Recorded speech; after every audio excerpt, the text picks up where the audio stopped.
Hello, and welcome to Indie Plus Plays Apocalypse World.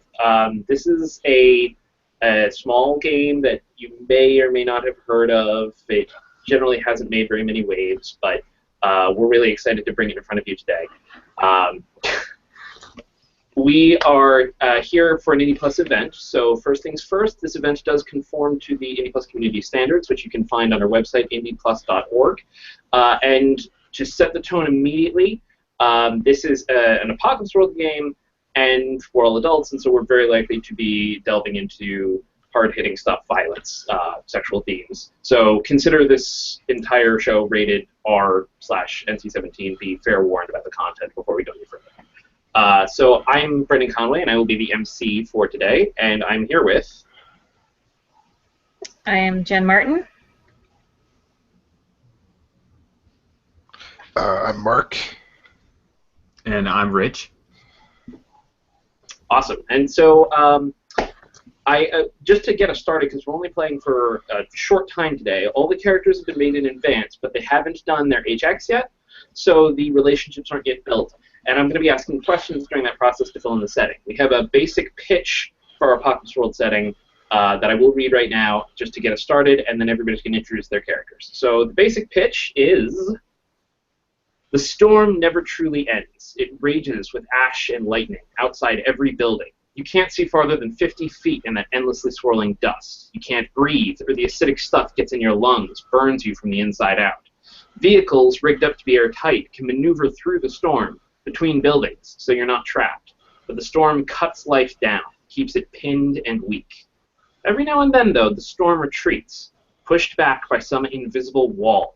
And when that happens, the green eyes come, riding their massive vehicles, their eyes glowing a horrible putrid green. They come to take and steal and hunt in the stormless bubble that always surrounds them. The storm has retreated. The green eyes are coming. What do you do? So, Jen, would you like to introduce us to your character? Sure. I am playing Adele the Savvy Head.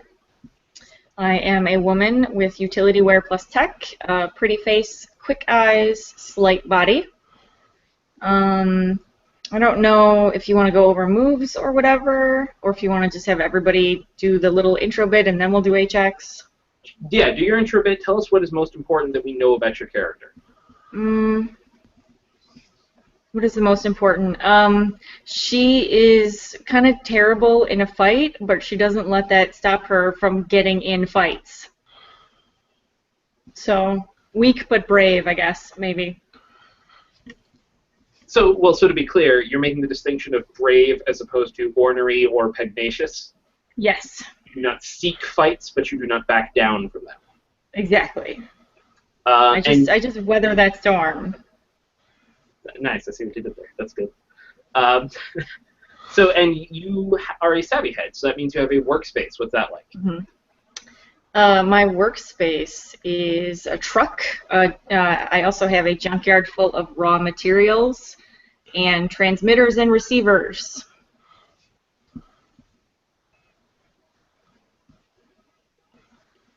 So it's kind of always on the move. I mean, I got the junkyard.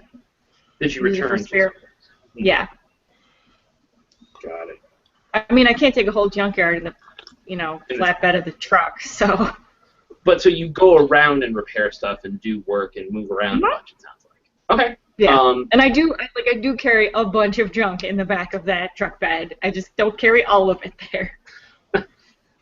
And you restock every time you come home to the junkyard. Mm-hmm. And the other part of this, so your truck is obviously made airtight to go deal with the storm and all the dust and ash and stuff blowing around the rest of the time, so you can move around even when the storm is around you.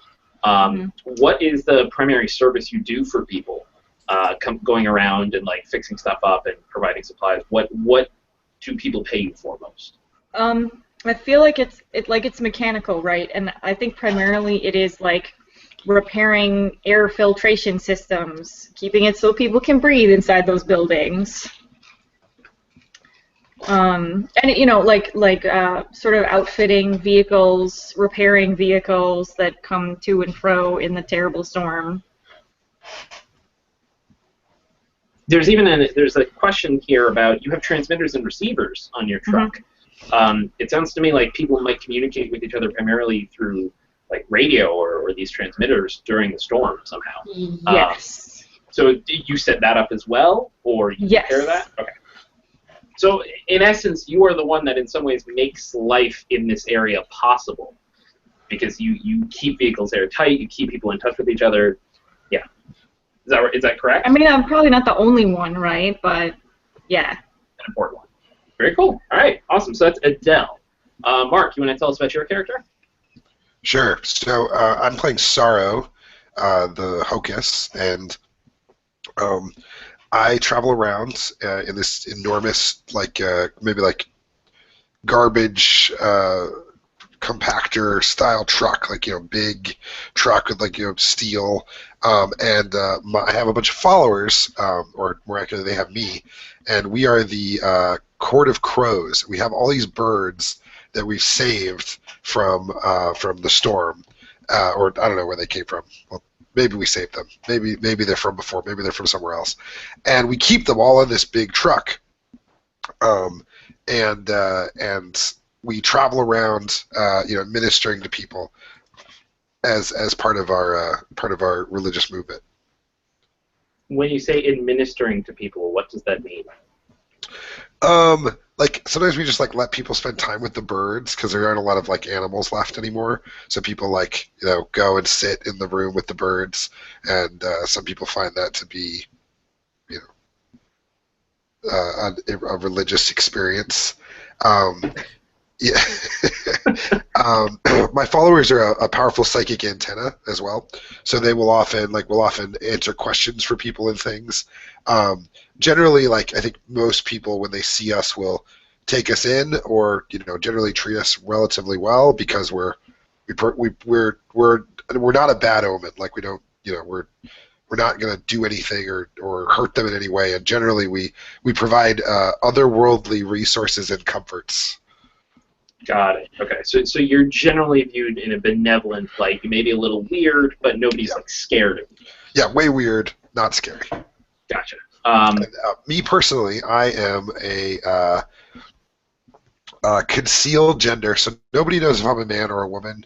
I have very dark skin, but my features are kind of sort of ambiguous, and I wear this black sort of scrounge, full body kind of thing. My face is almost completely covered, except for my hair, which is pulled back, shaved on the sides and pulled back along the top, which is kind of a gender neutral haircut. So it's pretty tough to tell what I am. I have a fit body underneath the clothes. It's pretty clear that I'm in fairly good shape. And my face is dirty. We're constantly dirty, working with machines, and we have this little caravan of trucks that kind of comes along with the vehicle of the vehicle where we store the crows. The aviary, we call it. Is that the aviary or aviary? The aviary, I think. It's better if it's not quite right. Yes, it's totally better if it's like that. Okay, so let me see here then. Do you repair your own trucks? Do you repair your own equipment? Or is that what you call it? Okay. Yeah, we don't know how to do that at all. We just keep things running. If something goes wrong, we probably have to find Adele. Okay, you need her help to actually get it fixed up and able to travel again. Very nice. And let me see here. Got the birds. I feel like I had another question that I wanted to ask you. Do you charge people in any way, shape, or form, or do you rely on essentially donations? I don't think it's charge as much as we have just an expected donation. So when we're around, we're very hungry. My followers are very loyal, but we don't have any way of making our own food, right? So we rely on other people to give us things when we sort of travel around.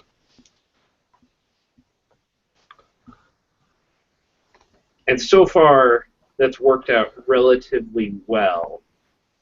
It would appear, or else you would all be dead. Or had. I think it's worked out okay. We're not particularly large. We don't recruit really. It's just the sort of 20 or so followers that are with me, and we're fairly. We do a lot of drugs. So like we have this like substance that we get. It's not clear where it comes from. We say it comes from the birds, but it's not clear what that means. And a lot of my followers spend a lot of time doped up talking to birds, so they don't eat very much. Like we're hungry, but given that there's 20 of us, we probably live on relatively small amounts of food. So you don't require a huge amount, and that's partly why you've been able to get by. Yeah. Awesome. All right, very cool. And Rich, you want to tell us about your character? Yes, I am playing Raksha, the Battle Babe. He is obviously a man because he's very showy in the manness. He wears pretty much just a pair of like tracks, which are this pair of black pants, and there are chains that hang off of the pants, and blades embedded within that, which he uses if he has to. He also has a gas mask, which is functional, so he can, if need be, go out into the storm, but he doesn't often choose to. He's got perfect instincts and natural reflexes, so just kind of goes places where it feels like, hey, let's go do this thing now, and it works out. Well, when you say that, like, you go places and it works out, what are you doing? What do you do in this area? Anything? Everything? Anything, everything, whatever needs doing. So, like, you'll show up and you'll be like, I will help lift these heavy objects. If you need an extra hand repairing that thingamabob, I will lend you that extra hand. If you need a dude killed, I will kill that dude. Like, anything. Pretty much anything. I'm punctual. I have a good attitude. I'm punctual and I have a good attitude. You're chipper. Very nice. Okay, so Raksha is in some ways known in these parts probably then as like this wanderer who shows up and will do whatever you ask of him. But like, is it in exchange for just barter in general, food, anything in particular, or do you do it sometimes because your instincts guided you here and that's what you got to do? All the above. He's a weird little guy who just kind of ranges around places and ends up where he's needed, or where he needs to be. Weird little guy who moves around places. Interesting. Okay, so there's an element to you where like people view you as similarly weird, not necessarily creepy exactly, but unnerving, especially because I imagine there's a thing here. If you show up and there are like 15 people, they know you showed up in theory for someone, but they don't know for whom. And you always wonder what the other guy would want Raksha to do. So you picked a little picture that has you as shirtless, and you have impossible reflexes, and you specifically called out that you only wear pants. Does that actually mean that you like go around most of the time shirtless, even in the storm with like this horrible dust crap? Like you can breathe, you've got your gas mask, but God, that's unpleasant. Does it just not affect you? Doesn't really bother me too much. It's weird. Okay, so what I'm getting is that you're weird. Sorry, I keep using the same word. I'm getting a general vibe that you are strange and unnerving. Okay. Unusual. There you go. Unusual. Well, as another question, then, have you just always been around here? Is this like, or have you come here most recently for a similar reason, like your instincts called you to the particular area where? I think I fell asleep in somebody's truck. Nice. And brought up here a few weeks ago and haven't really seen a reason to leave. There's this nice lady with her amazing junk in the trunk and the crazy bird cult. So they seem pretty chill. Yeah, and so to fill this in a little bit too, like I'm imagining we're maybe in the outskirts of a dead city, or like we're in a place that has a fair number of buildings where people can set up their homes. And people only live in smallish communities at best, 10 people to a single like building. And they'll cross over sometimes and they'll move between buildings. But since it's dangerous to go outside, if any seal is broken, it can be deadly.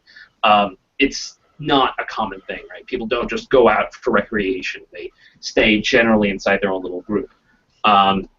So what I want to do quickly before we move on to HX is I just want to ask a question of each of you to fill in one final detail about the green eyes. So far, all that I've said about the green eyes is that the storm goes away, and when it does, it means they're coming, and they have giant vehicles, and they have green eyes, and they take shit. So what I'm going to ask Adele then is, what do the green eyes have that you desperately need?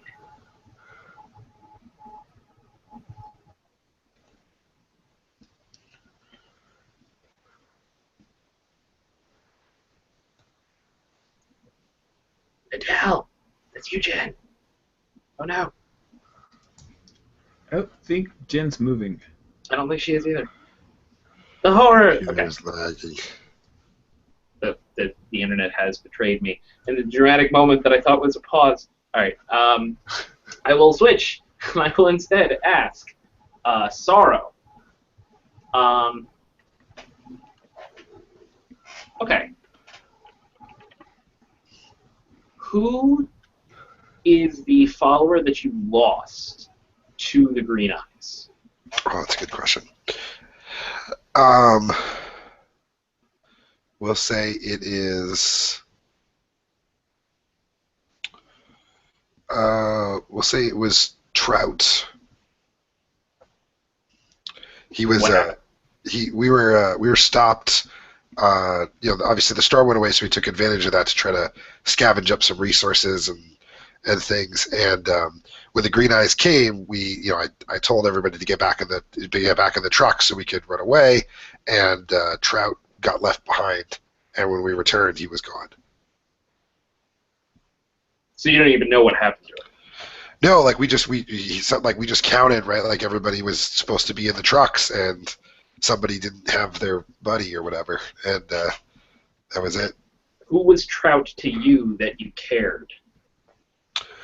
So Trout was, we'll say Trout was one of our younger members of the court.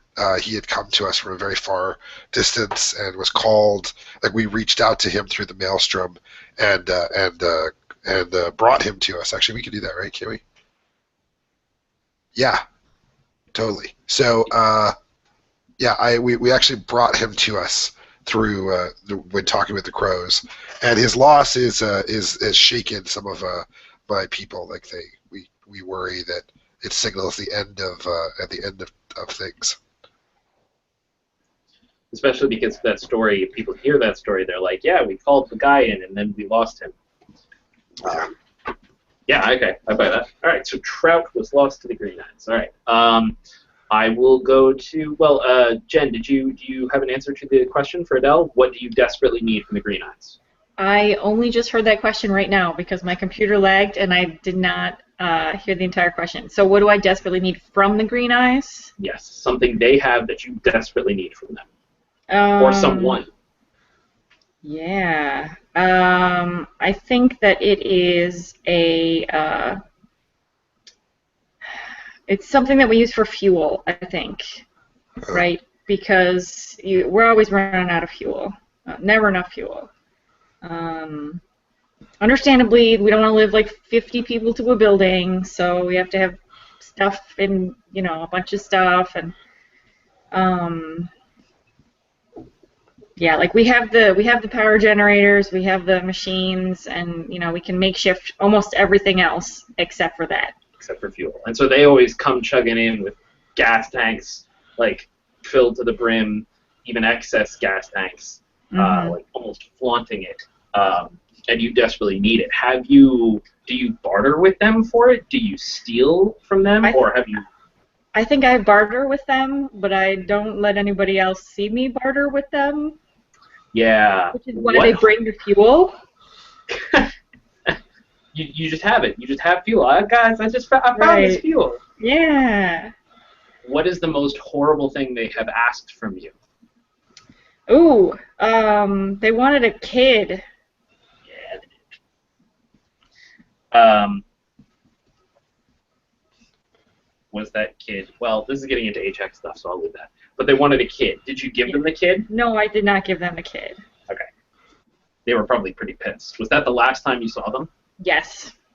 And then I haven't seen them in a really long time, and it's like weird because the storm almost felt like it lasted longer because they didn't want to come back. I don't know what's up with that. That's weird. Very nice. All right. And Raksha. Let's see.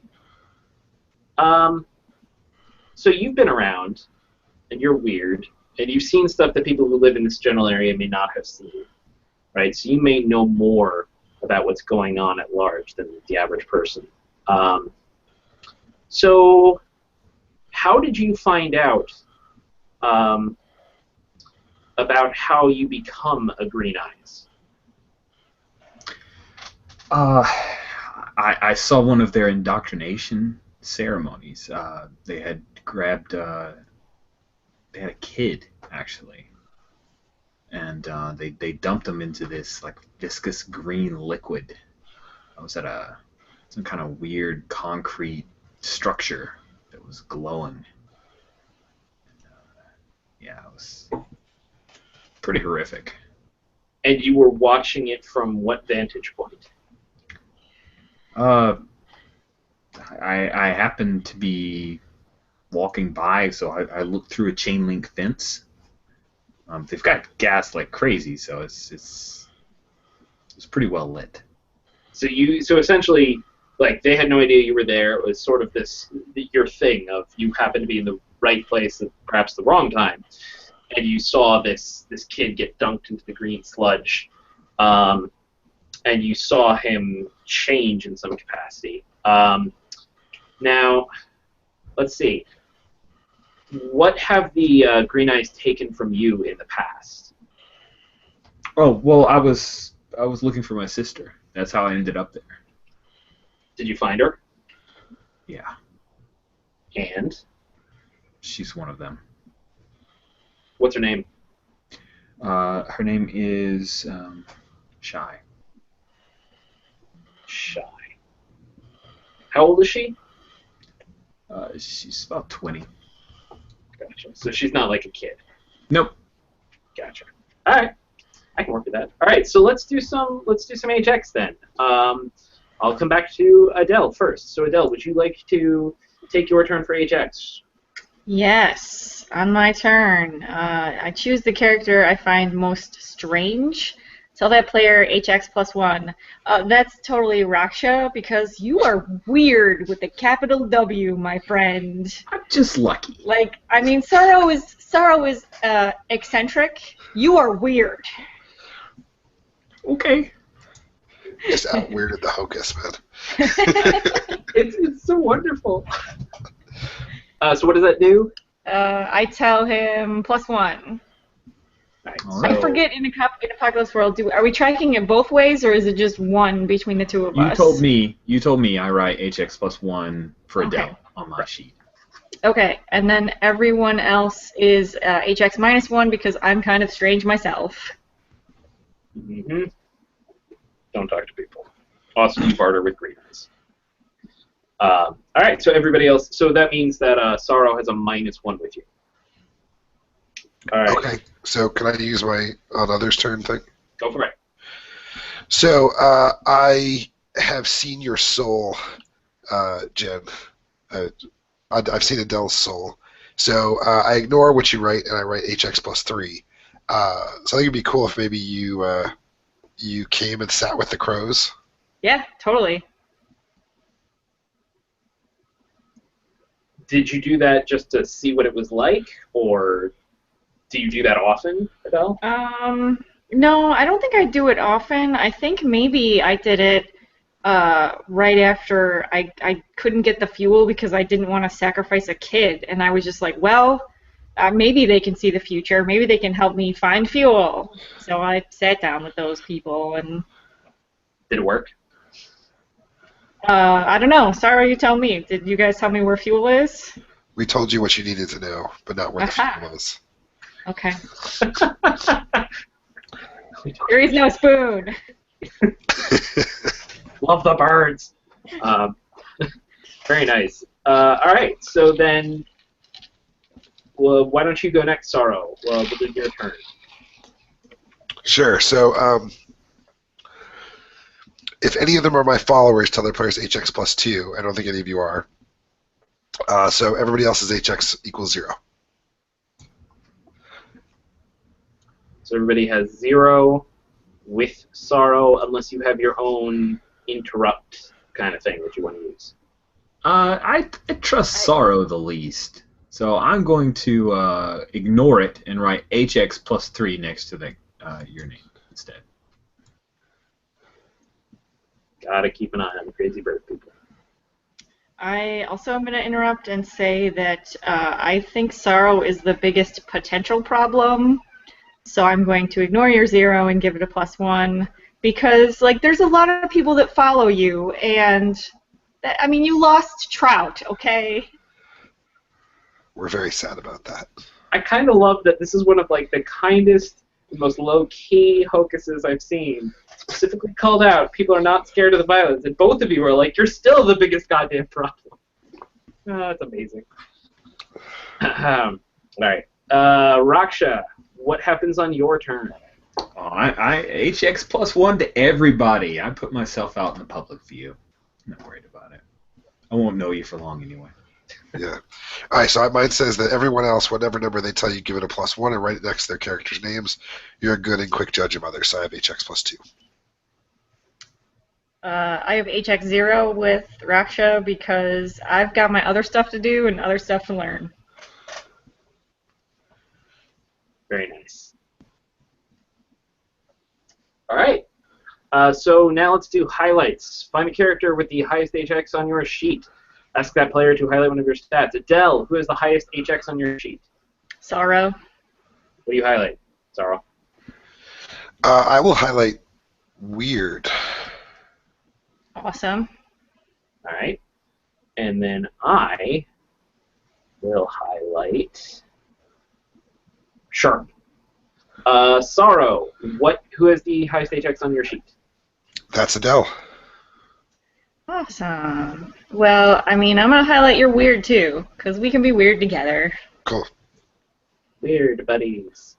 I'm going to highlight your hard. And Raksha, who has the highest HX on your sheet? Sorrow. I'm going to highlight your sharp.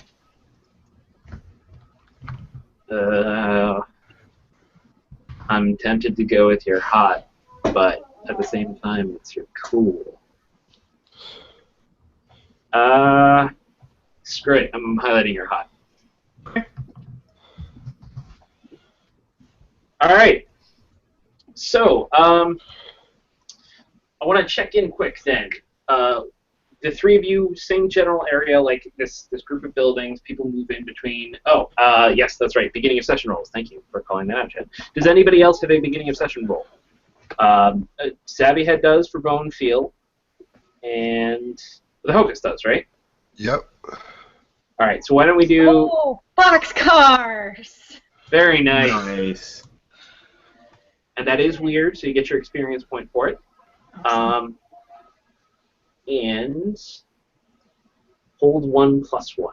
So you or I can spend that hold to have you be somewhere with the proper tools and knowledge, with or without any clear explanation why. Nice. Okay. Interesting. And what about you for Fortune's Sorrow? I only have a fortunes of 1. So I think, right? There's only one thing that adds +1 to it. Yeah. So on a 10+, my followers have surplus. On a 7 to 9, they have surplus, but I choose one want. On a miss, they're in want. So here we go. Bam. 10+, my followers have surplus. So we have, let's see. We have augury. And I think just one barter. Or I get one barter. That's like my personal share. You have augury. You have, it says in the thing, it says loyalty. Is it a surplus? I'm trying to check and see. No, that's just actually, that's not even a thing. Sorry. That just removes one. There's no loyal. I was just trying to tag gotcha. it. I did the thing to You chose that. Okay. I chose that instead, so I get judgment instead of hungry. Where my court kind of owns me. Like I couldn't leave even if I wanted to. Like there's like all these ritual and things that I need to do. So judgment instead of desertion. Gotcha. Yeah. But also you have surplus plus stupor.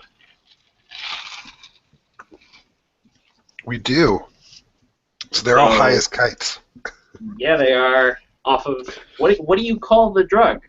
Is it called bird shit? No, I think it's we'll call it it's called Ka. Yes. Ka. Give me a hit of Ka there. All right, I like it. Ka, which comes from birds. Maybe. Is our story, and we're sticking to it. Yes, the birds gifted to us. The birds gifted to us. And so everybody is high on Ka. What does that mean, like, when they're high on Ka? Is it just that general, like, oh, we're sort of out of it and very calm and sedate and slow-moving? I want it to be like the drug from Dread, because I think that's fun.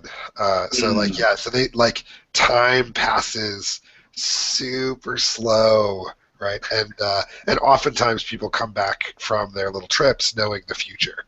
Like, nice. things are going really slow, but somehow they know what's coming. Oh, I love it. It's cool. It's messed up. All right, great. Okay, let's set this up then. So the storm cleared out, and like we're picking up right as the storm is clearing out, and it happens pretty damn quickly, like abruptly. Suddenly, the massive winds and the dust goes away, it just stops, and all the dust falls to the ground. The like cracks of lightning that come because of all this dust flying around, creating just the electricity charge. They just cease, and they're all in the distance. You can still hear the rumbling thunder, but around you, they're gone. It's much more silent than it has been in ages, because it's been a while since this has happened. And the Court of Crows, your vehicles are all pulled up by one of the larger buildings with more people in it, like, say, 20 to 30 people. You're pulled up outside because it's easy enough to go in and out because they're close to it, where they have some food, and some of them are coming out to take advantage of the Avery. Meanwhile, Adele, you're there. I'm actually... Sorrow, is she there because she's fixing your vehicles? Or are they okay right now? You have surplus. Oh yeah, no, I think that sounds great. Like we certainly want to maintain them, right? We're not like, so if we have some barter and we have, like if we're in a position where this is a good time to fix them, then we'd definitely try to strike a deal. Excellent. Okay. So Adele, like, you brought your truck over. This is a regular thing for you at this point, right, Adele? Like, coming over, fixing your vehicles, right? Okay. I mean, I feel like when the storm breaks, I just start fixing shit, and like we figure out the barter later, because like the stuff has to get fixed, and it's really hard to be outside during the storm. Oh, okay. So the storm breaking is your sign of gun it in the truck to everything that could possibly need fixing. But do you prioritize whoever has the most barter? Oh God, no. I prioritize whoever has the machines that like look like they're gonna fail the soonest. So you're here, like, at this little building, and I'm gonna call. I'll call this building. It's called Targe. Targe.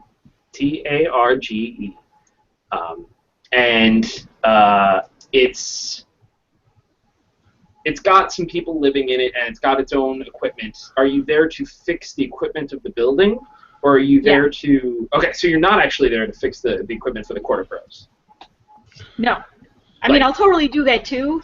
And like, it's not like a hard and fast rule that like the worst off machine gets fixed first. Like, I'll fix that one, and then Court of Crows is here, so I'll fix them, and then But if there's somebody who's like, who their machines are gonna die in the next like day or two, I'm gonna go out of my way to help them because you're a helper. Yeah. Well, nobody likes dead bodies, so. So who's the person in charge of Targe? Are you asking me? Sorry. Yeah. The person in charge of Targe is oh my God, names. I should just look at this because it has names on it, right?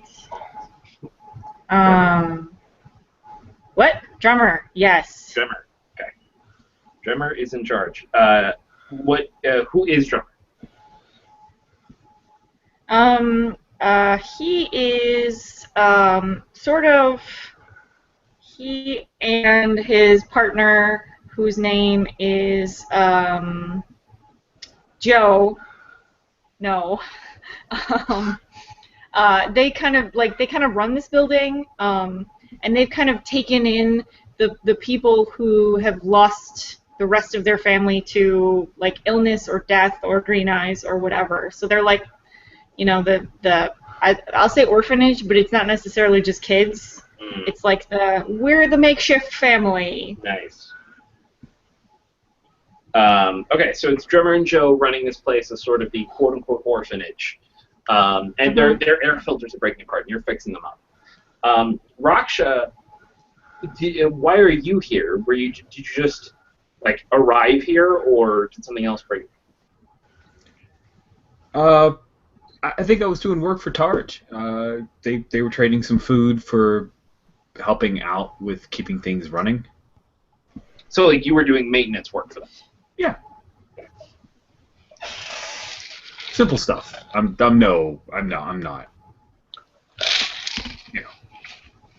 Not like Adele. Got it. But so you're there as the storm clears and as Adele comes rushing in with her truck to come in and attempt to fix this air filtration system right now. And Sorrow, so are you inside Targe, or are you with your people where they're all in a stupor? Like, well, when they're high, where do they go? Are they hanging out in their vehicles in the Aviary? Yeah, I mean, the Aviary is kind of like a sacred space, so a lot of them like hang out in there. But people just kind of like in various states of stupor, kind of throughout the vehicles. And I think if we're the storm is cleared, that we'll head for the nearest settlement in the hopes of trading and doing whatever we can before the storm picks back up. So are you here at Targe actually to try to trade then? Well, I mean, I think if I think Adele might be nearby, there's that.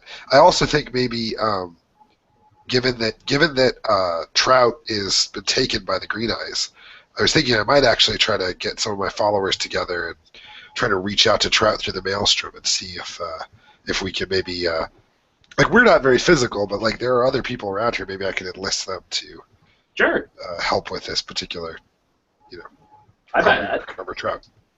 And I mean, that's actually a great place to pick up, right? Like, so the storm is cleared, and it's been a little bit of time, actually, we'll say. The storm is cleared, but it's not too recently. Enough time for Adele to put her stuff in the truck and get over here, for Sorrow to sort of pinpoint here and head over here and, like, pick up on Adele's truck coming here. But almost... as soon as like you're there and you're unloading Adele, you're unloading your equipment, you can hear in the distance coming down one of the roads. Like I said, this is a whole bunch of little buildings, so you don't have a clear line of sight, but you can sort of hear the echoes, even amidst the thunder coming from the storm wall around you. You can hear the echo of the massive vehicles of the Green Eyes, like coming closer, or like it's filling the air, so it's getting louder. But the just revved engines sort of are just this buzz constantly. So they're coming. And Adele, as soon as you get there, do you just go straight to work, or do you go to talk to Drummer to negotiate price first, or? No, I'm just gonna go to work because I want to get this done, because then I have to go see if I can get fuel. From the Green. Yeah. Okay. Got No it. big deal. So that means that, like, Sorrow, you pulled up with your guys who, thank goodness, they managed to drive here, or do they only get blissed out after they have finished driving? Like, they're all high right now. Do you let them drive high? I think they probably take shifts. Okay. All right. So some of them are high, and some of them are desperately waiting. Gets fuzzy, right? Like we lose a vehicle. Yeah. All right. So, like, you're pulling up at the same time that Adele has unloaded. She's got her equipment in her. What do you have, Adele? A bag or a toolbox or something? Yeah, I think like a toolbox. Cool. Okay, so she's Actually, rushing. probably a toolbox and a bag. Now that I think about it.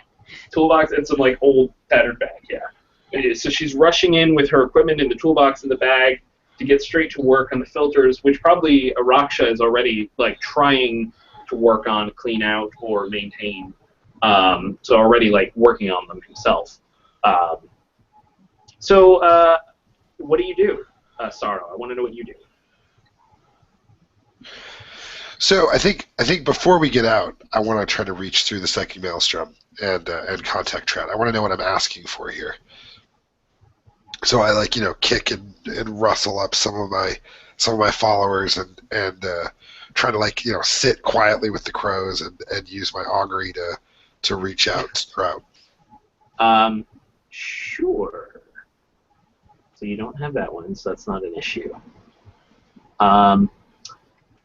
Yeah, and is this just a matter of like yanking them out of their cars, dragging them over to the Avery, and like throwing them in, just to get essentially enough of a quota of people in the Avery so that you can pull this off? A court, what am I saying? A murder. A murder. A murder. Even better. Yeah, that's right. Yeah, I say time for a murder, and I start dragging people into the Avery. Right. So who's the part of your court who's most likely to be just totally gone? Oh, I think Lark is probably totally gone. She's almost like the sommelier for the stuff. Like she's the first person to try this batch of whatever we brew up, and she's sort of like the person who says yes, it's good enough or whatever. So she's been probably blissed out for several days at this point. Several days. Great. Yeah. So she's like when you come over to her car and you try to pull her out, right? Like one arm on her arm, she just falls out of the car. Like thuds to the ground, slowly tortoise-like rising back up to her feet. She's not moving at all quickly. Do you need her, or are you just gonna leave her? I'll like kind of grab her by the face and look her like really deep in the eyes and say, and I'll just say really slowly, Lark, murder, Lark. And see if I can reach her on the other side. God, it's amazing. I'm trying to figure out if that's a manipulator, or if you're like doing psychic madness to her. I think it's probably just a manipulate, right? I'm just trying to get her to come back far enough to walk around. I'm not trying to like hurt her or anything. I mean, Sure. Okay. She doesn't want to come. She doesn't want to come. I'll see what I do then. And the leverage is that like doing a murder is just something your crew wants to do. Yeah, it's fucking awesome, right? I mean, they get to talk to the crows, right? It's like it's beyond. Yeah, it's exciting. Who wouldn't want to do that? All right, go ahead. Manipulate. Go for it. Okay, so I don't think I took the swap yet, did I? Damn it. All right, so I'm rolling on a -1. Damn it. Nothing can go wrong. 9. Woohoo! That's pretty good. Yeah. I think this dice stream app is rigged, but that's fine. I'll let it go. It's fine. All right, so that means on a 7 to 9 for seduce manipulate, they need some concrete assurance right now. On a hit, they ask you to promise something first, and do it if you promise, and they need some concrete assurance right now. Right, so you're like holding her head gently and saying, murder. And then suddenly her eyes, which, probably their eyes are dilated like crazy, right? Yeah. Her eyes actually, they suddenly, what is the opposite of dilate? Oh God, I don't know the word. Narrow, sure. Her eyes narrow like to pinpricks, like a lightning strike. She focuses in totally on your face, and she puts her hands on either side of your face. And she says, Raksha. I saw the future. What did you see? The murder. We need a focus. We need a blood focus. We need the chain. He needs to be there. Her hands are like slipping off your face as she talks. Yes, fine. I will go and find him. Raksha, just rapid fire. What's your relationship with Lark? She's a little blissed out most of the time, so I tried talking to her a few times. She doesn't really make a whole lot of sense. Kind of gave up. She seems nice. I think that she's daring, but, then she's wigged out. Well, so she's pleasant enough. All right, so I mean, she sort of slumps over again. She's slowly moving to follow you, but obviously you're moving much more quickly. So what do you do, Sorrow? I kind of catch her and kind of push her back inside the vehicle, and I think I don't necessarily want to walk in there alone. So I think I might actually I might actually talk to try to rouse my people, the ones that aren't completely high. Although I don't know, there might be too many of them that are high for me to do that. Are there people wandering around who are part of the general Part of Targe? Yeah. Yeah, I mean the storm cleared, so some people will take advantage of it just to get a breath of fresh air, as best as you possibly get in this world. Especially if there are any smaller children, they just get them outside just to have a change of pace for them for a little bit. It's probably tough to move children between buildings. So there are a couple people around, but Targe doesn't have a huge number of people in it anyway. Yeah. Okay. Great. Then I'll just grab one or two of my people that are mostly maybe the drivers that are mostly conscious and head into Targe. Who do you grab? Oh, I'll grab let's say Weaver and Dust. Weaver and Dust. Yeah, and I have a feeling they would come with you, especially because you're giving them, you're saying there's going to be a murder soon, so they will be able to get blissed out then. I have a feeling they're a little bit upset that you are not letting them go straight to getting blissed out, but yeah, they'll come with you for the moment. So yeah, I mean, you come in with Weaver and Dust. The place itself, like I said, there aren't a huge number of people here.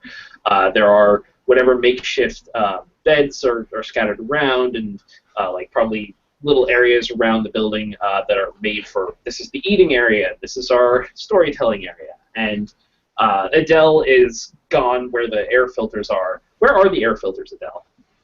I think that they are probably on the side of the building, in the exterior wall, and it's probably a big unit that kind of protrudes into the room.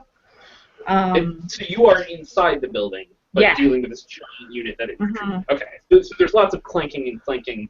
I feel like I'm kind of almost even halfway inside this air filtration thing with just parts all around me. Your legs just sticking out. And Raksha, you were working on it before as well, so you're probably that way too, or have you left now that Adele's here? Oh, well, now that Adele's here, I go outside for a little bit because it's not storming. Well, so that probably means that you're coming out at the same time that Sorrow's coming in with Weaver and Dust. Sure. Hey, Sorrow. Hello. Raksha. Mm-hmm. Yes, that's me. I need you. We will be having. We're going to have a murder. It's important that you're there. Weaver and Dust are nodding. Normally try to avoid murders, so thanks. This one is unavoidable. It will cascade over us all. It's usually 3 jingle. For a murder. I bring you a gift and you charge me? You're bringing me a murder? Come with me. I'll show you. Okay. Um, while I'm walking through, I wanna speak truth to a mob, to the people that are in Targe. Great. So as we leave with Raksha, I wanna just like whisper to them and like gather them as much as I can. So first you're trying to get everybody to listen to you, and then you want to speak to them, right? Yeah. Okay. Well, and since you're known, it's probably not. I wouldn't think again that there aren't too many people here. Like at the moment, there are probably like 20 people. Weaver and Dust can go out and help be like, hey, everybody, listen up, and even just calling it loudly in the room will get them all to sort of come closer to hear. Adele, do you like when Weaver calls out, hey, fuckheads, hey, Sorrow's got something to say to all of you, hey.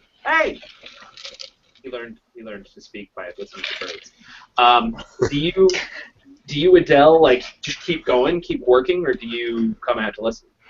I mean, I think I keep working, but I'm sort of trying to keep an ear out. Okay.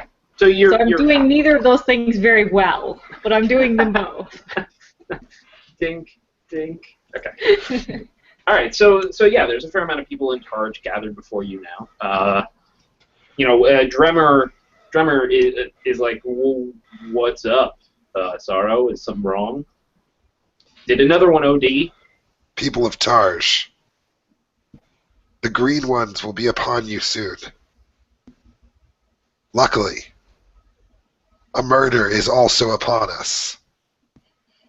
Raksha and myself will journey past this into the Maelstrom itself, and from there we will discern the method of your salvation. Is that enough to make the move? I'm like, there was when this game started, there was a moment when I was like, this hocus will be different. Nope. No, I love it. No, it's amazing. It's wonderful. I love it. Do it. Yeah. Right. So when you speak truth to a mob, roll plus weird on a 10, hold 3, on a 7 to 9, hold 1.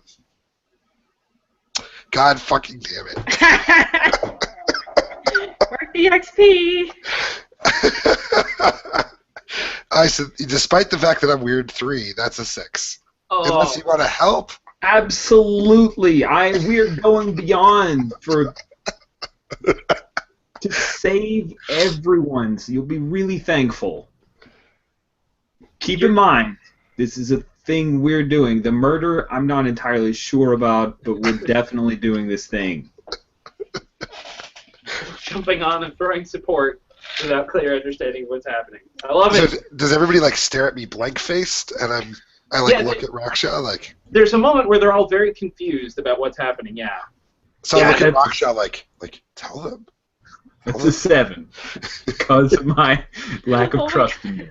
That's amazing. That is nice. That is nice. So you expose yourself to cost, retribution, or fire, I believe? Yeah, which is probably the thing he just described. And you, for the frenzy move, what do you get to do now? Where does it go? Hold 1. And you can spend that hold to do stuff. Okay.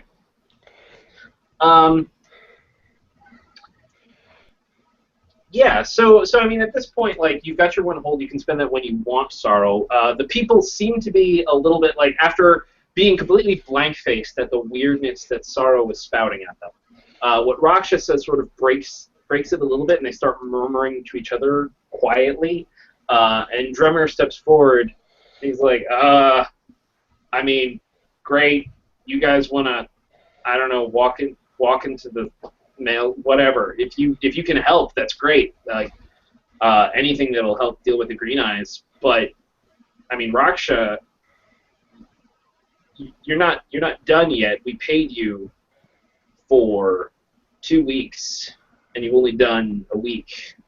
So, I mean, I don't want you to just leave, or you got to give back something. I will fulfill my 2 weeks, no problem. Well, but you're talking about doing some crazy goddamn shit with Sorrow, And I mean, no offense, Sorrow, but like, this is some crazy goddamn shit. I would prefer it if you either gave this back when we paid you, or agreed not to do something that's going to get you dead. I already ate the food, but I can't. Sorrow, can you help me out? You people have lots of stuff. Your mortal problems are your own. This is higher than that. I have no okay. concern for I'm you. not going then. I'm going to go back to work. I'll head back into the building. I turn to the crowd. Worth work here. I turn to the crowd and I say, give unto the crows what is the crows, and unto the dirt what is the dirt, and I'll spend my hold to have them bring forward all their precious things. You meanie. Yeah, okay. So, and at this point, like, what they're sort of saying is if Raksha supported it, it sounds a little bit like this may actually help with the green eyes, and we don't want to die. We don't want to get all our food taken. Is there an actual psychic element to this, where these people are like susceptible to your weirdness, or is this just they're persuaded? Yeah, I think I give off a kind of weird Weird vibe. weird vibe that like people don't trust me, but I come across as extraordinarily truthful. Like if I say something, it's like, well, yeah, at least they believe it. I don't, at least Sorrow believes it. I don't know. It seems to be true. Gotcha. Okay. I mean, so yeah, people are bringing forward their precious trinkets, like little packages of food that they may have saved. Like they're bringing forward little shiny bits. Somebody brings forward like a compass that actually still works. Somebody brings forward like I'm trying to think, a lint roller, because it spins. It's cool. You paint little symbols on the outside and it spins. It's pretty. But they're bringing forward their myriad random pretty objects and like laying them at your feet. And one of them, this is Turner. Turner, she like looks up at you as she puts her precious thing. Her precious thing is actually pretty nice. Her precious thing is an actual mirror, like a hand mirror that's not cracked. And she lays it at your feet. And she's like, "So does this mean that the Green Eyes won't hurt us or come here? Are you gonna stop them?" No. And I take the mirror. And I hold it back up to her face, and I say, look at you. Look at the things that you want. Look at what the Green Eyes can take from you.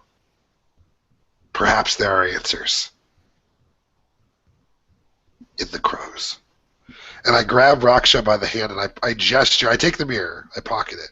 And I gesture at all the other shit on the ground at Dremmer and say, Dremmer, as if to say, does this settle us? And then I start to take Raksha away. I think Dremmer for his part probably has this look of incredulity, right? Like essentially his people just came forward, dumped all their shit out, gave it to you, and now you're just giving it back, and you're like, yeah, we're settled. And he's like, what? But he's not making a move or anything. He's just clearly not thrilled with this. Raksha, what do you do? I'll be leaving with Sorrow. Hey, Drimmer, I'll still come back and work with you later after we save the world and stuff. So, see ya.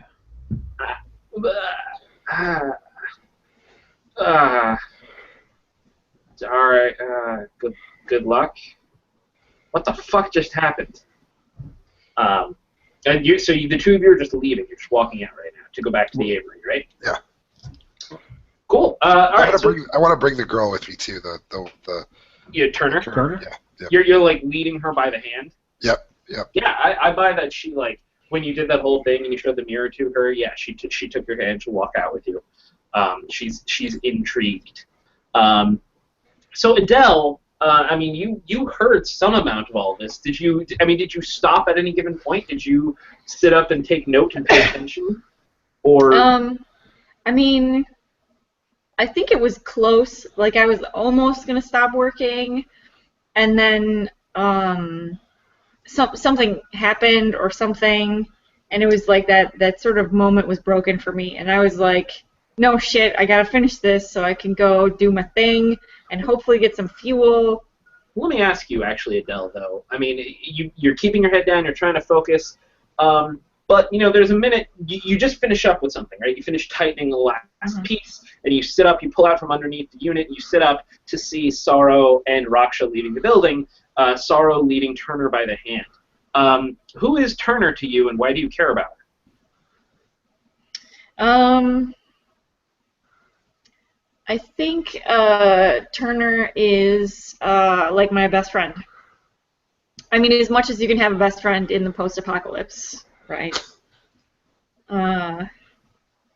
We've seen shit together, I think. Right, yeah.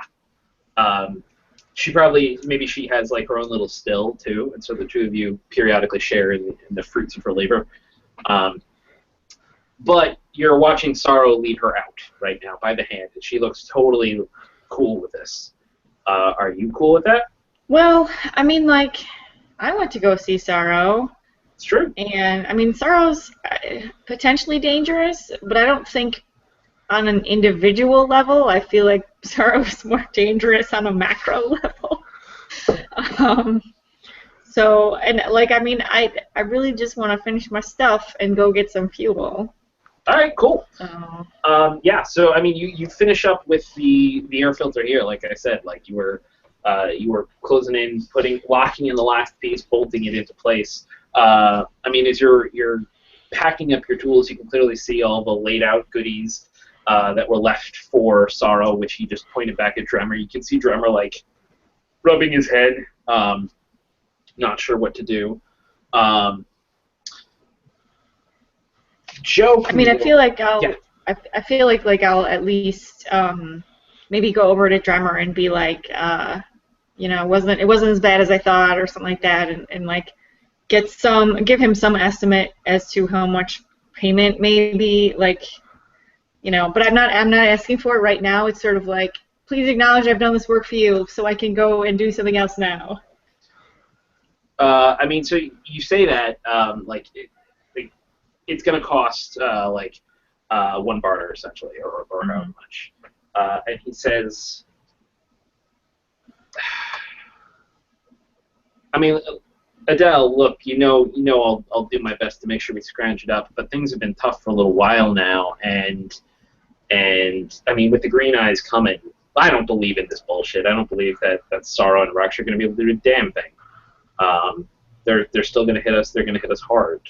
I don't know, Adele. I don't know if I'm going to be able to pay anytime soon. That's okay. Maybe you can catch me next time. Look, I think I seem like weirdly okay with, like, maybe normally I put up a sink, like, come on, no, we gotta haggle, we gotta do this thing, and this time I'm like, cool, I'm gonna go. Well, but and as you're trying to get out of there, he like reaches out and grabs your arm. But wait. I mean, do you? Like I said, things are getting hard here. Do you have any spare gas? We're in trouble if we don't get more gas for some of our generators soon. I mean, you fixed up the filter. I appreciate that, but it's not going to run if we don't have gas for it. Right. I got a line on some gas, but I need to go right now. Oh, okay. I don't have any extra right now. I don't even have any. Yeah, I don't have any to. I mean, are you sure? If the Green Eyes are out there, it's gonna be pretty fucking dangerous. It'll be fine. I know the ways that they avoid. I mean, Joe could come with you. He's a pretty good shot with a rifle. You know what? It's cool. It's totally cool. Let me go. Basically. Yeah, I mean, he's probably also thinking about, like, if I can send somebody with you, maybe that will help clear some of the debt. So he's also trying to like push somebody onto you. Okay. To be like, I want them to come with you to help. So I mean, you keep trying to pull away. He's like, no, come on. It's look, you are important to this whole area. You're important to Targe, right? Like, we got to keep you safe. Let Joe come with you. Come on, it's fine. Joe. Joe comes over, gives Dremmer a kiss on the cheek, and like has the hunting rifle over one shoulder. Trevor's like, go with Adele. I do this like speechless thing, like, and I figure out that it's just gonna be faster if I just take the dude. So I just take the dude. Just take the dude. So wordlessly, you leave with Joe following you. Sure. Get into your truck. And as you're coming out, this is the point at which now Sorrow, you brought Raksha out. What did you do with Raksha when you came out? We head straight to the Avery to do the ritual, have the murder. And do you bring Raksha in front of Lark? Yeah. We grab Lark. Like I tell Dust to grab Lark and meet us at the Avery. And as soon as she sees Raksha's there, she actually starts moving more quickly to come into the Avery. And so soon, like everybody's filtered into that. What did you say it was a concrete truck? Well, it's like a garbage truck. So it's right, the garbage truck. Yeah. So we stripped all the insides out of it, so it's just like this metal shell, and then inside there are just all these hooks with birds hanging in cages. Right. Weird friggin' birds. Okay. So they lead you inside, or they lead you inside, meaning like Weaver's in first with Lark, and then Raksha. I'm assuming you're going in. You're not gonna run away at the last minute from this terrifying clip. I can take these people if I have to. This is weird. Healthy. All right, great. So, have you ever been inside the Avery before, Raksha? No, it smells. Yeah, it does. It does. All right, but so you're going in, and Sorrow, you're still leaving Turner in, right? Yeah. I want Turner to come with us. Great. Okay. So by the time you're coming out at Dell, they're all headed inside, and you're watching them sort of disappear into the Avery. Joe is watching them with sort of a look of suspicion in his eyes before he gets into the truck next to you. Before he gets into the truck next to me, can I read a person? On who? On Joe. Oh, sure. Totally. Yeah. There's a moment where he totally stops, and you can just read his body language. Absolutely. Go for it. Plus sharp. 12. So I still think you're cheating. I gotta find the moves. Hang on a second. You get to hold 3, and you can spend that hold while interacting with Joe to ask him questions from the list. And this even works. He's sitting in the car next to you, in the truck next to you, I should say. With the rifle now in his lap. So how could I get him to go back to Targe before we totally shove off? How could you get him to go back to Targe? I thought, the thing that immediately leaps to mind is, I forgot my such and such. Can you go get it for me? Just try that really quick one. Yeah, you could probably try to trick him like that if you really wanted. I think he almost seems to want to stay and keep an eye on Sorrow, though. For all that, they're not, Sorrow and his people are not considered a dangerous threat. They are considered weird, and especially after the display they just saw with the setup that Targe is running low on resources, to have people bring forward their stuff and just lay it at Sorrow's feet was pretty unnerving. So he'd love to be able to go back and just make sure everything's okay there, or maybe take action to ensure everything's okay. So set him on that path. Yeah, he might go for it. Okay. So what does he intend to do? Are you driving yet, or are you just sitting in the car at the moment? I'm kind of dithering, fiddling with things, and yeah. Nice. Yeah, okay. And so he keeps looking back out the back of the truck, right, towards the Avery.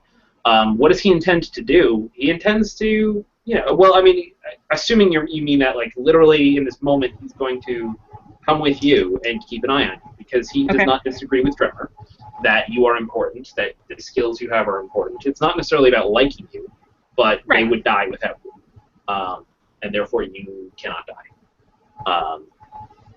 However, he would totally intend to stay here and keep an eye on Sorrow as best he can, maybe even sneak into the Avery. if that is what he got convinced to do.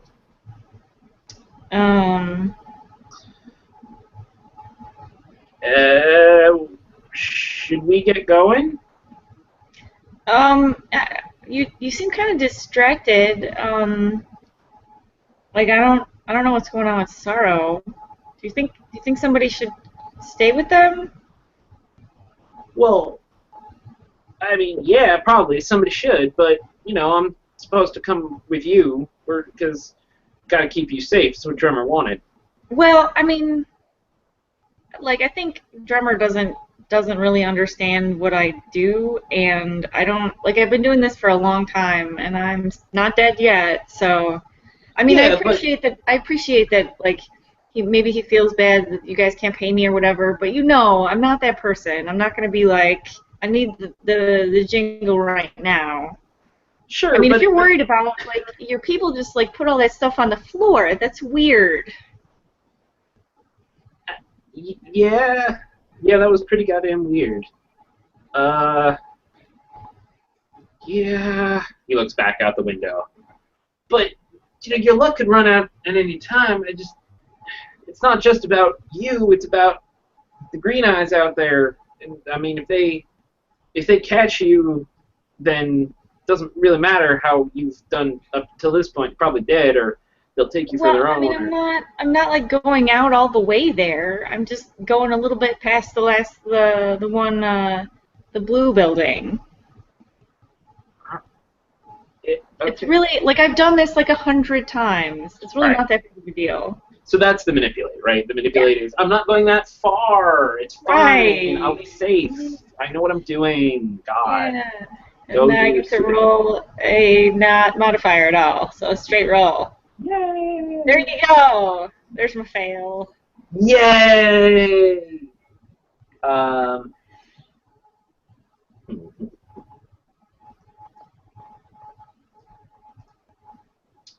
Okay. Actually, totally apt that Adele is just terrible at manipulating people. It just doesn't work. So there's a minute when he looks longingly back at the Avery, and then he looks back at you and he says, "No. You know what? I should stay with you. If you're not going that far, it shouldn't take too long. Just want to make sure everything goes fine. You're fine. The Green Eyes out there can't afford taking any chances. Much as I want to keep an eye on Sorrow, you need me more." And I kind of grind my teeth, and in my head it's just like, well, he asked for it. And then I start driving, and I totally drive past that blue building. Yeah, okay, that's great. Which, as you drive past the blue building, he looks at it pass with that look of incredulity and what is happening in his eyes. All right, so back in the Avery, you guys are just shut in, and what happens, Sorrow? What is the murder process like? You're muted, Mark. We all get inside. We close the door so it's almost absolutely dark. We light like a few small candles, which are pretty precious, so we don't use them very often. And we all, I think we probably have like a chant, right? Like there's like a thing, like a thing we say. Each person just says one part, like, for the wing takes flight, and the darkness holds, and then somebody else says, you know, like, for the crow knows the way, right? Like, kind of like bounces around the room, right? It's like super creepy and weird. Made even creepier by the fact that people are saying their lines in like slow speed. Yeah, some of them are super fucking high still.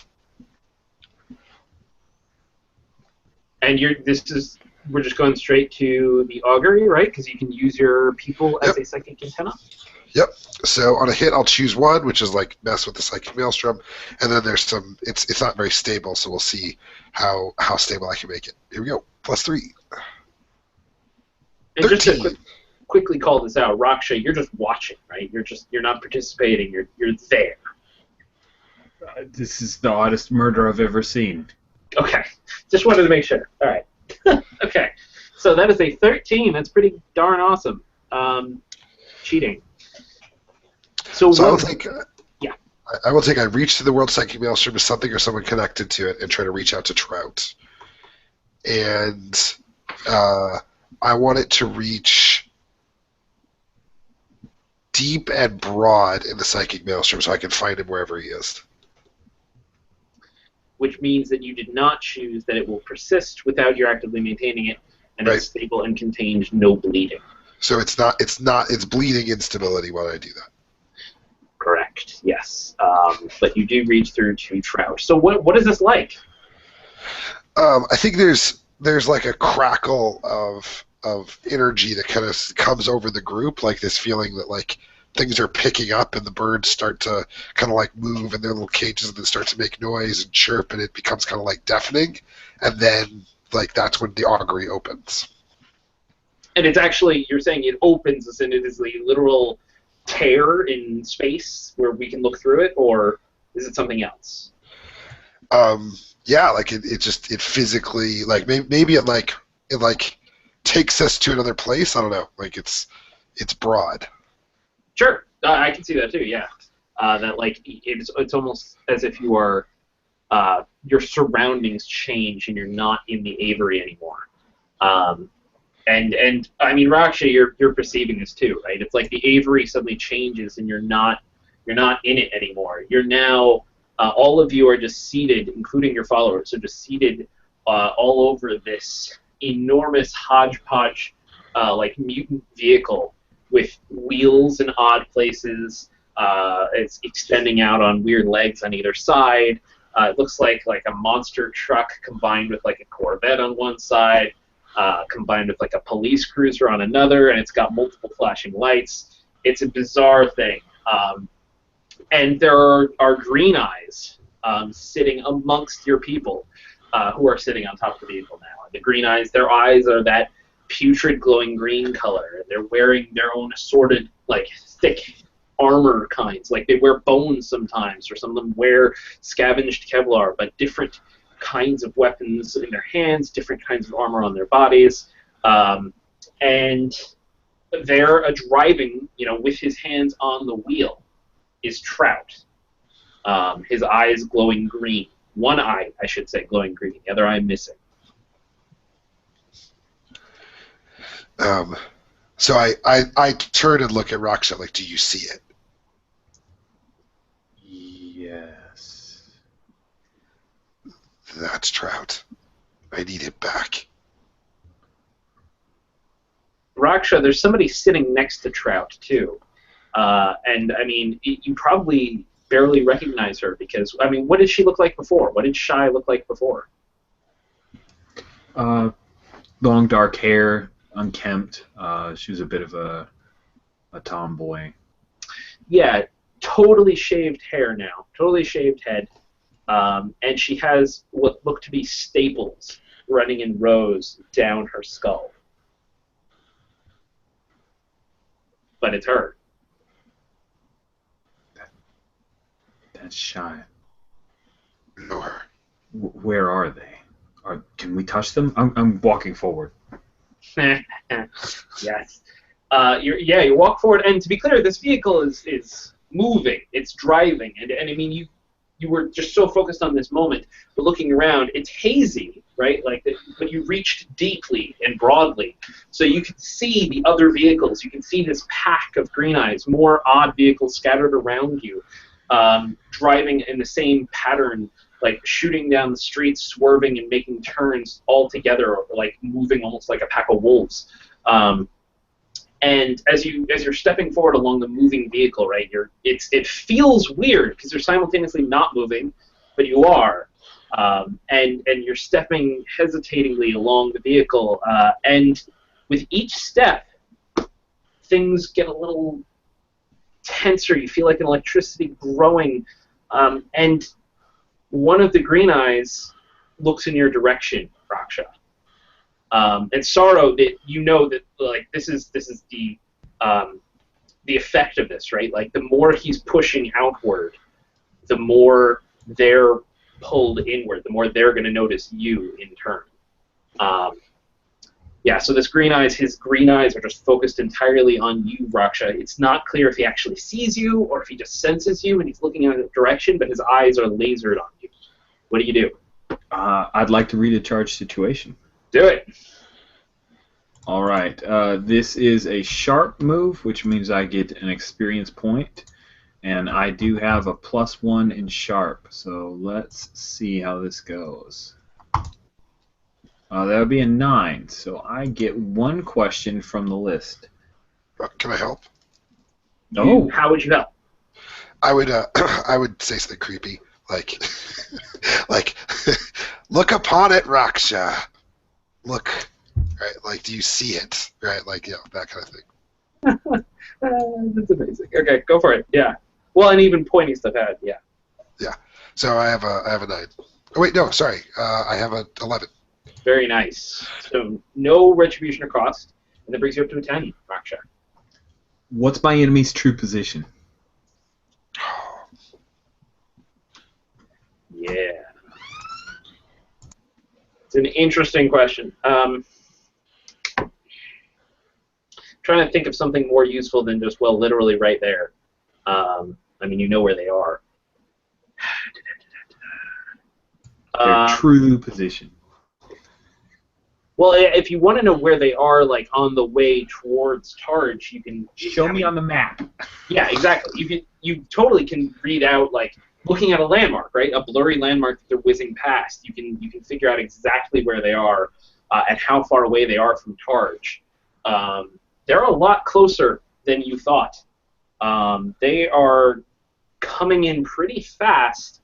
And again, since the roar of their engines just feels like pervasive, it's hard to tell exactly how far away they are. So they're a lot closer than I think anybody expects. What's my best way in?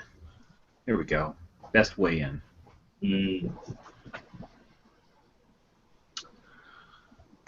Since that is so wonderfully vague. Touch shy. And then what should I be on the lookout for? Shy. Essentially, if you touch her, it's your best way to pull yourself in and be there, actually, really and fully. And then she is not herself. And she will be the one that you will most have to look out for, because she will be the one you just touched, alerted to yourself. She will be right on top.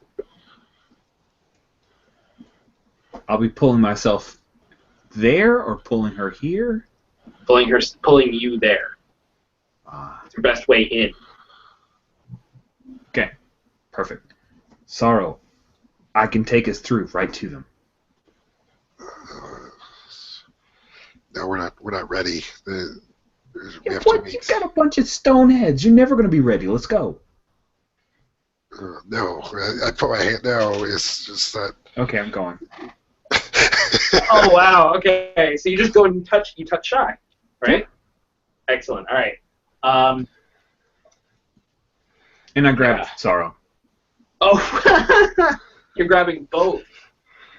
Okay, that's. I just grab Sorrow's shoulder and then I reach out and grab the shy. I'm assuming you don't necessarily, Sorrow, want this to happen, correct? No, I don't know if I really want to be pulled through the psychic maelstrom to the green eyes. That sounds like a bad plan. That's what I thought.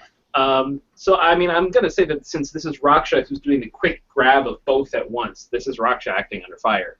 But sorry, you can interfere. Sure. Cool. Oh, shit, but you have an enormous bonus, don't you? I'm also, if you can say, am I acting under the... Yeah, you are, aren't you? Yeah, that's like a 13 or something. Yeah. Oh. That's +5, so I roll No way. +5. Yeah, I'm good. He takes me. It's I'm good. Yep. Yep. So, this is, you reach out, slap your hand on Shy, and you're pulled right through the rift and the strangeness and the instability that was coming through, right? That part of you where you were half there and half not there suddenly resolves. You're there. Unquestionably, you are now riding on top. Like, your feet immediately feel a little bit much less firm, because now, whereas before you were both moving and not, now you are moving. Just straight up, you're on this rapidly moving vehicle. The wind blasts into your face, and your hand locked onto Shy. She immediately reacts and pulls a gun out and spins around, her green eyes shining in your face, Raksha. Sorrow, with Raksha's hand clamped on you, you just appeared as well, like actually on the vehicle. Same situation, right? And you probably almost have to go to one knee, as you're not even prepared for this, to try and stay on the moving vehicle. And the other green eyes on the vehicle also immediately, like their eyes are locking on to all of you, to the two of you, just completely shocked that this has happened. Raksha, what do?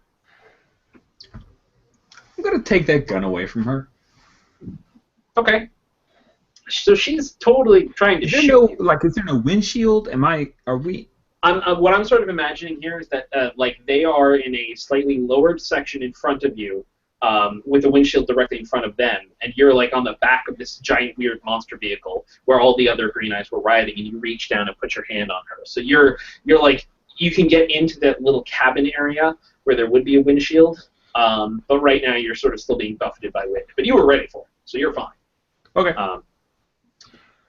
So you want to take the gun from her. She's totally trying to shoot you.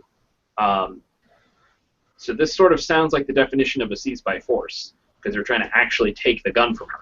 You bet. I think it does. I have a heart of +0, so I'm not very good at these things. Here we go. Good luck. That's a 9. All right. So on a 7 and 9, choose 2. Choose 2. Okay, so... Can I help? Yeah, how would you help? Maybe, because we're surrounded by green eyes, right? Yes. All right. So I think it'd be cool if maybe like I grabbed a gun and like pointed it at the other guys to keep them from tackling Raksha. Nice. Okay. So you All right, cool. wait. You're saying you grabbed the gun? You mean like from the vehicle itself? Yeah, like they probably have. They're not like That's fair. ready for war, right? So their weapons are just kind of laying around. Sure. I didn't Well, expect this to be like all poof. Yeah, and then they obviously some of them have guns on them, but yeah, totally. You pick up a Cool. gun. And, okay, great. Go for it. Roll. It's an 8. All right. Or So you 6. close yourself. 7. Sorry, 7. It's fire, retribution, or cost. However, you do help and bump that up to a 10, which means you get to choose 3.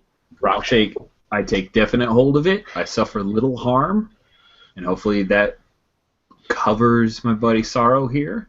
And I wish to impress, dismay, or frighten my enemy. Okay. Where a definite hold of it is the gun, right? So you're definitely Yes. taking hold of the gun. I would hope so. Where the heck? I am looking just to make sure I got that right. Gosh darn it. The sheets What I'm you looking need? at. The sheets I'm looking at don't have the full write-up of the help move. I want to make sure I have the phrasing correct.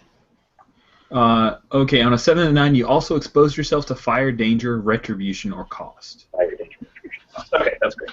All right, so you were just using your fist at most, right? And this is probably like you had to wrench it from her or punch her a little bit to get it free from her. She's putting up a struggle and trying to get the gun aimed at your face so she can pull the trigger.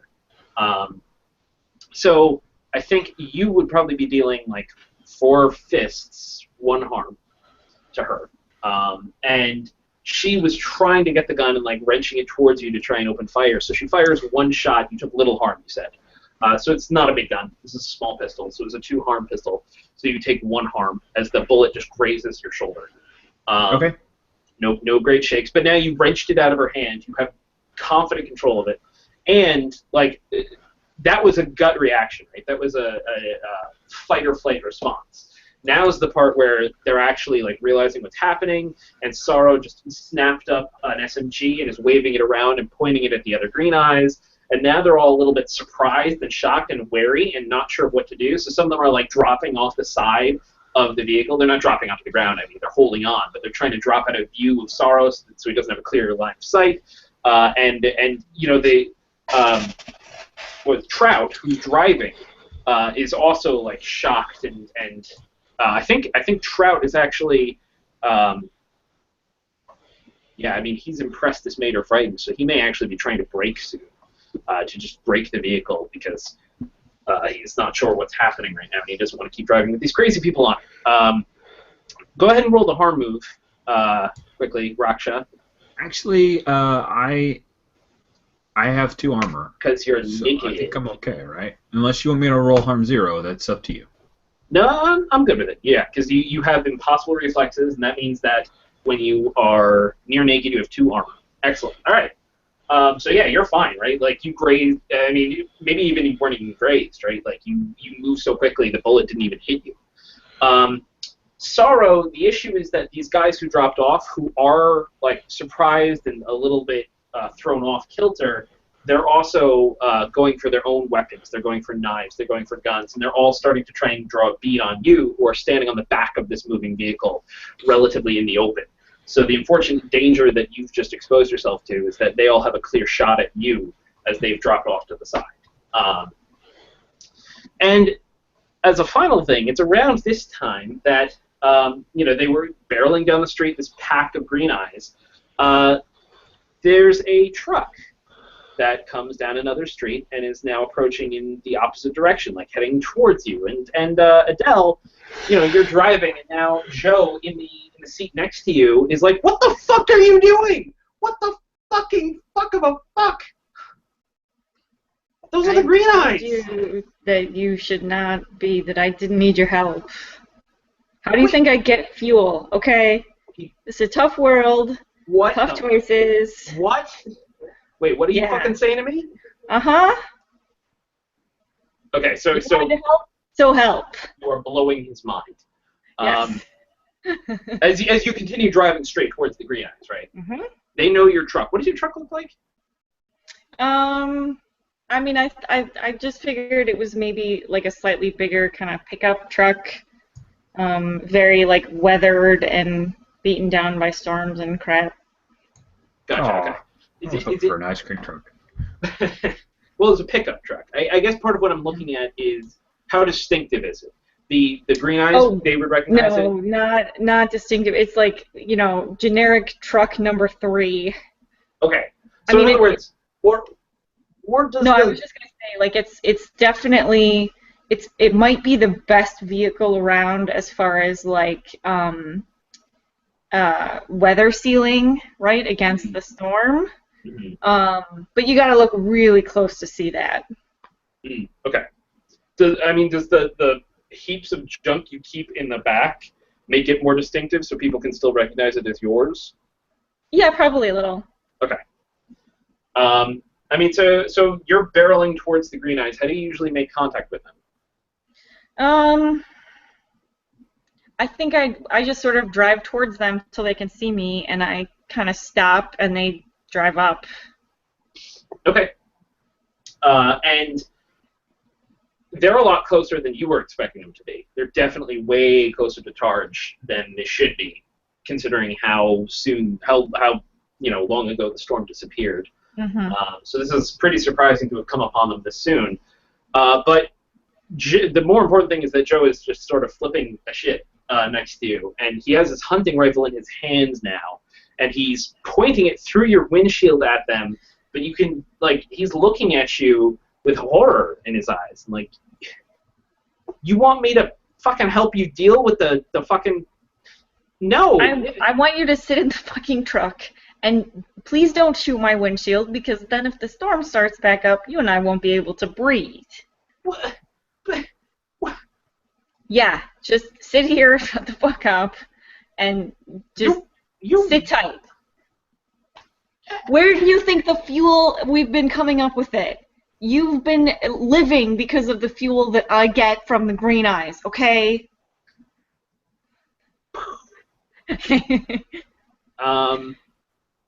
Yeah. I sort of feel like this is a manipulate. Of course it is. To calm his shit down. Okay. Where you're saying that, this is necessary for you to survive. Right. And I fail. Okay. Yeah, you know what that looks like, right? Yeah. You're fucking worse. You're fucking worse than the crazy guy with the fucking birds. At least he doesn't deal with the goddamn green eyes. And he actually points his rifle at you. Pull over right now. We're turning around and we're going back. I pull over. I didn't tell him that I needed to pull over anyway. He's still got his gun pointed at your head, to be clear. Awesome. Yeah, nothing can go wrong there.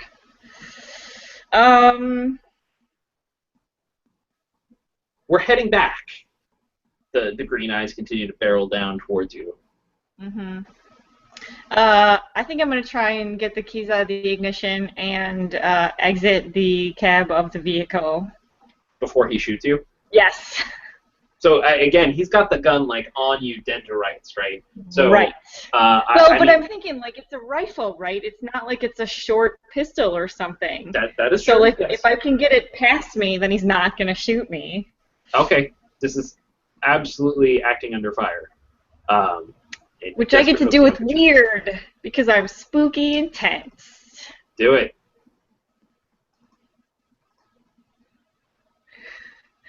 Whoa. Okay. 15! I do that thing! Yeah, I mean, this is you slipping, like, past the barrel, is what you said, right? Like, you quickly yank the keys out. He takes a shot. It blows out your windshield. But, I mean, he misses, and then you have enough time to be able to pull yourself out of the truck, either through the door or over the hood of your car, and roll off. But now, I mean, he's totally, like, you're not doing what he said. He's, like, coming out of the car after you with his rifle. I'm going to quickly... So that's the thing. The green eyes actually, upon seeing the vehicle, most of the other pack starts to slow down and brake. And you, on top of this one truck, you hear that loud crack of the hunting rifle. You see the pickup truck with all the junk in the back. And you maybe even see, at this point, Adele scoop out of it, along with Joe. But you might be preoccupied by the green eyes with their guns pointed at you, Sorrow, and by your sister, who is looking at you with incredulity and confusion, Raksha. So, I mean, the vehicle, like I said, all the other ones are slowing down, and Trout was already unnerved, and so he's already hitting the brakes on this large vehicle. One of the other green eyes hanging off, who's got his gun trained on Sorrow, he barks out this command. He's... Drop the gun! No. I fire a couple rounds off the SMG into the air and point it back at him and say, "No, you drop the gun." I'll go aggro on him. Okay. So I have hard one, and No, you're stupid. no, you're stupid. Right. I'll make it cool. I'll say I have seen The Last Flight of Crows. I have no fear of death. You drop the gun. Nice. So that is a 6 right now. Or wait, was... So I have a 7. Oh, okay. Because the 4 and the 2 was your roll. 4 of the 2, yeah. So I have a 7. Okay. With my +1. All right. So that is a 7. So they can instead choose 1.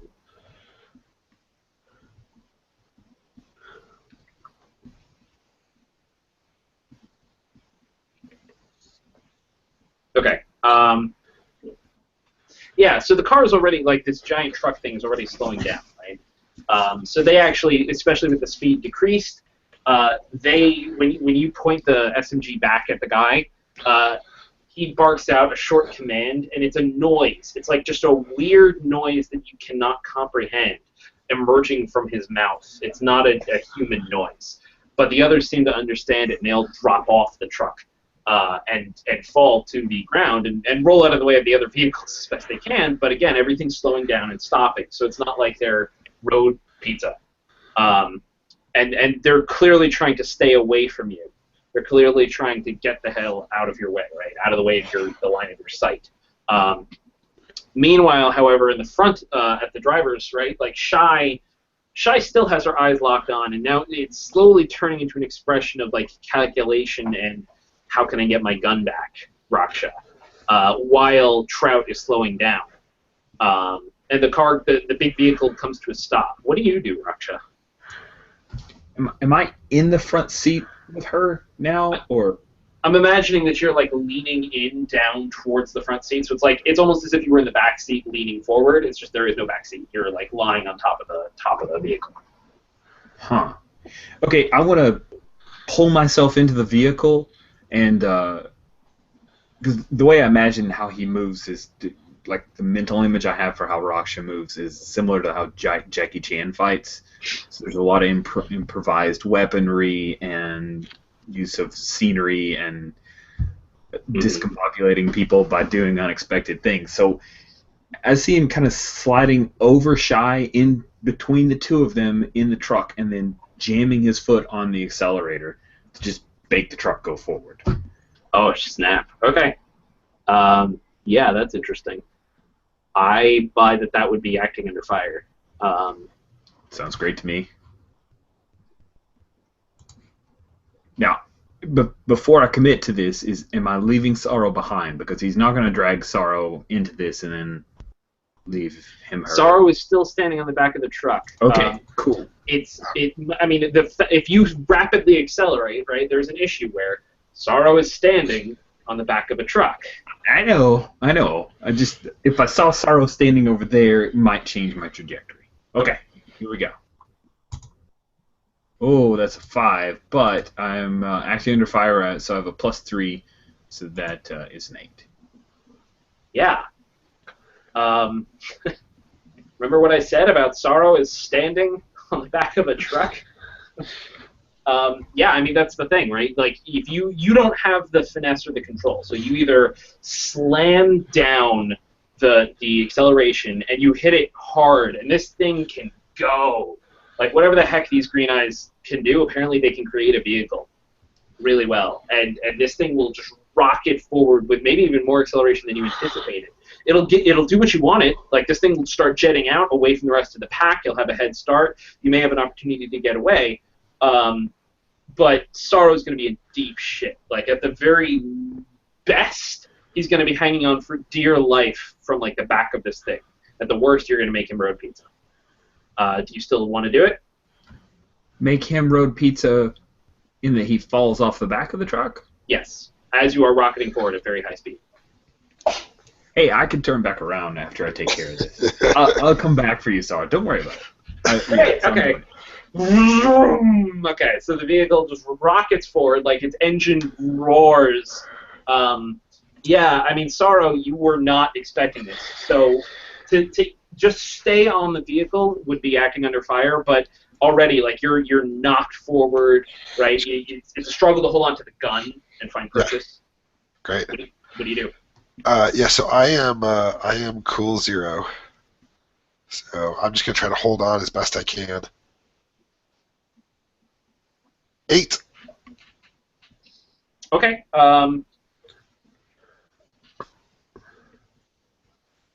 Yeah, you can hold on to like 2 sticking to, like, you know what? It's one of those police legs, right? You can grab onto it, but you have to use both hands. That means you totally lose your SMG, and you're barely holding on for dear life. Is that cool? Or I can tumble out of the vehicle with the SMG. Or you can tumble out of the vehicle with the SMG. It might hurt a little bit, but yes, you can tumble, hit the ground. You'd be rocketing forward enough that you'd be closer to where Adele in the truck is than you would be to the rest of the green eyes. But Trout's in the vehicle, right? Yes. All right, cool. Yeah, I'll stay here. All right. Okay, so this vehicle is barreling forward. You drop the SMG. It falls like behind you as you're holding on for dear life. I mean, it was aimed down the street, and you pulled the truck off to the side. So Adele, I mean, this vehicle comes hurtling weirdly, shooting down the street, and you sort of feel like you see. Is that Raksha, like, with his foot jammed in the? And was that Sorrow hanging on to the? What is happening? Of course, you have barely at any moment to do anything about it. And you guys, of course, Raksha and Sorrow, similarly, you may be paying much more attention to your own shit right now. But was that Adele's truck? And was that Adele who's being shot at by Joe? What? As you are hurtling past. I mean, Joe is still on your ass, Adele. Like, he's trying to get a line of sight on you, almost irrationally now that the Green Eyes they've stopped. They were dropping out of their vehicle. When this one goes barreling forward, a couple of them get back into some of their vehicles, and they actually start to give chase. It's got a big head start on them, but they're going after that one. But the rest of them, like 3 other vehicles, have disgorged their Green Eyes, and so you've got like a pack of 10 Green Eyes approaching you as Joe is trying to get a beat on you. What do you do, Adele? Well, I mean, I'm mostly trying to not get shot, so there's that. I don't know. I kind of think I want to try and do a thing that like maybe knocks Joe out so he stops trying to shoot me. Because like, I mean, I feel like maybe I just broke his brain, right? Like he just cannot handle that the Green Eyes aren't the 100% evil, the capital E thing that he thought they were. Or maybe he, you know, I'm not the good person he thought I was. Probably a mix of both, right? So I'm fully aware that like we just need to stop him because we broke his brain and he's not gonna stop until he kills me now, and I would prefer that not to happen. So yeah, if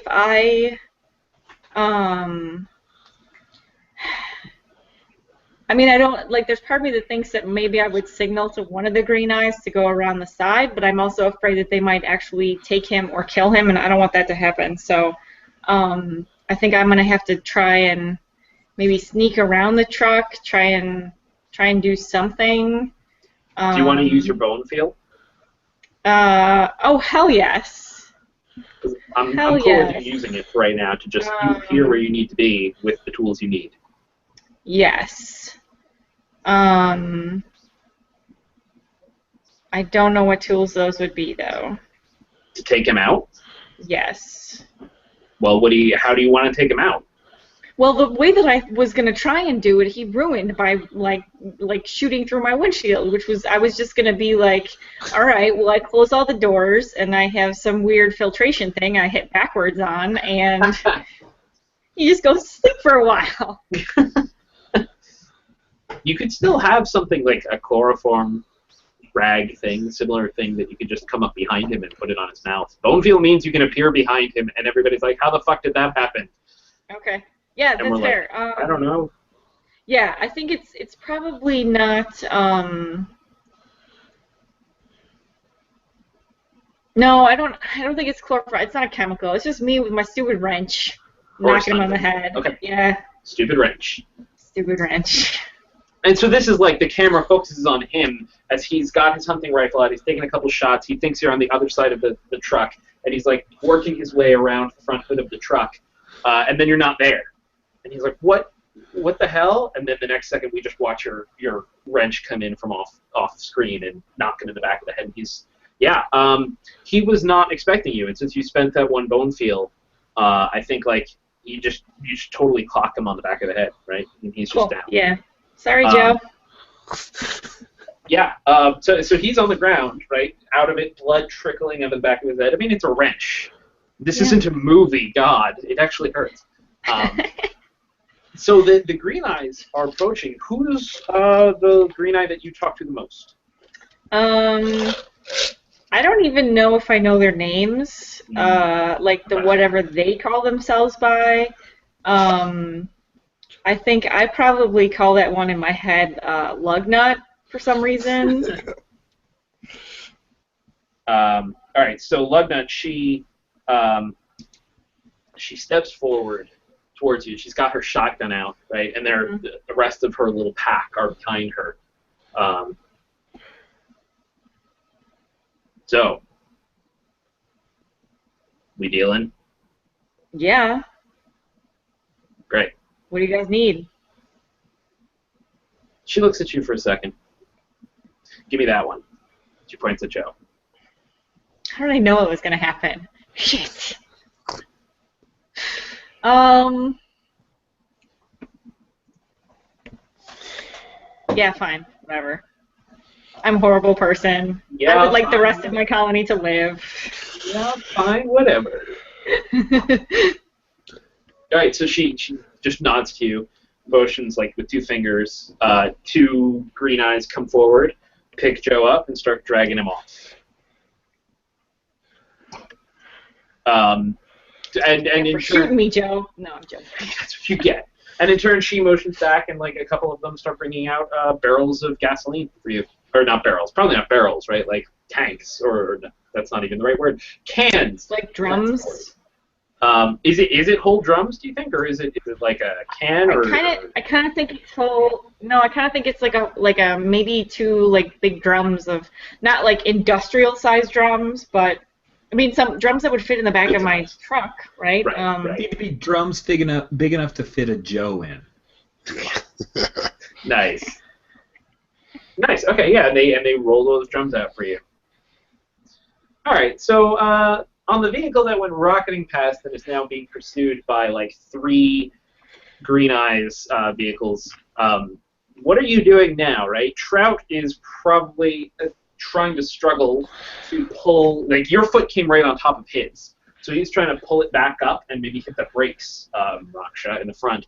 And your sister, Shy, actually is going to probably try to take this opportunity to go for your throat.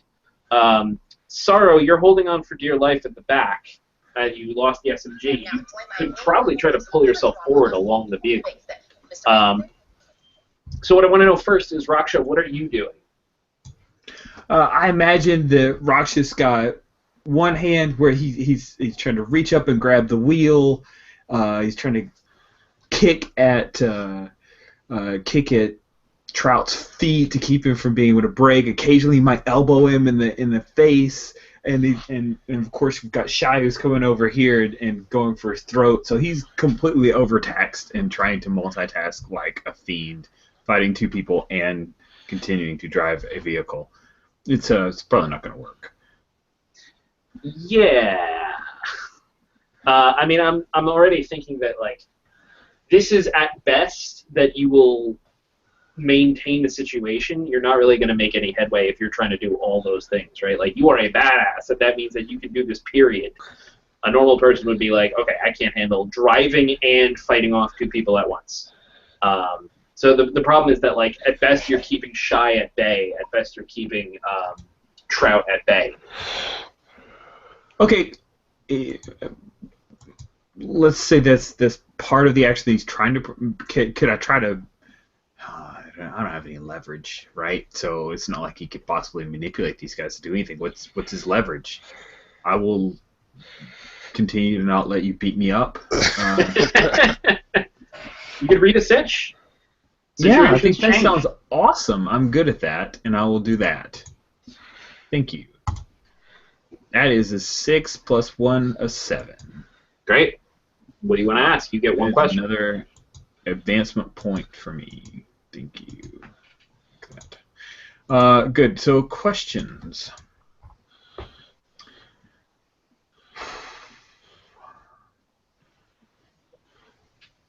Which enemy is most vulnerable to me?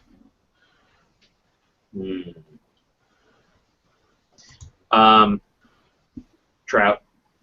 Shy is the better fighter, and you're already like largely on top of Trout. It's really easy for you to just, if you wanted to crunch Trout's nose, I mean, even if that doesn't knock him out, he's going to be, it hurts a lot. You don't know if Green Eyes feel pain the same way people do, but you hope they do, and that means that it should help take him out. You don't have as clear a shot on her. Okay. So rather than playing the maintenance game, I'm going to try to take Trout down, not kill, but because I'm guessing that Sorrow was really excited, and I kind of picked up on that. I don't know if I know Trout. I definitely like pointed at him. Okay, Yeah. cool. I think I just want to make sure that I wasn't. Yeah. Yeah, I wasn't trying to meta too much. So yeah, No. So I'm gonna try to save this guy that Sorrow cared about. Cool. Yeah, I'm still going with the seize by force. He's fighting back. It's mostly fists now. Sure, that's fair. I am acting under the sitch, right? You are. Yes. Okay. Cool. So then good at doing that stuff to 12. Oh my god. Oh. All right, so that's 3. What do you choose? I'm going to go with taking definite hold of it in that I was Like the steering wheel. sure suffer little and impress, dismay, or frighten my enemy. Excellent. All right, yeah. I mean, and you crunch his head with, like I said, with the elbow to the nose, and it doesn't drive his nose into his brain or anything. You didn't kill him. He's just That's why I did not inflict terrible harm. exactly. He's just bleeding profusely out his nose, and he's like groaning as you almost sit on top of him, and you now have your hands on the wheel. You have your hands on the gas pedals, or rather on his feet, which are on the gas pedals. And you move so quickly.